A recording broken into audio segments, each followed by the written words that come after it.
with each other. Like, why would you choose a certain preamp with a certain microphone, and how does that affect the eventual sound? I'm actually gonna back up and go a little bit more basic than that for what a preamp actually is at its core level, which is just simply a device that takes the extremely low signal coming from a microphone and brings it up to a more usable level so we can work with it. In the most simple terms, that's what it's doing. In the process of doing that, every preamp has some impact on the sound.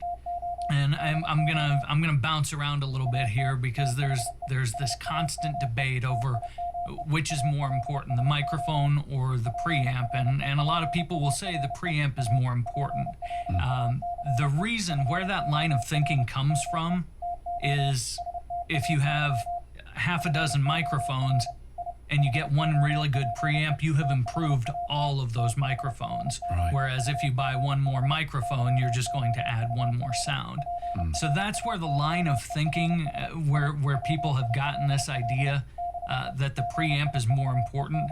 I would say the opposite is true with voiceover, that the mic is the most important component, followed by the preamp, because it's all about the character, and generally you're not going to have a zillion sources that you're going to have to try and mic.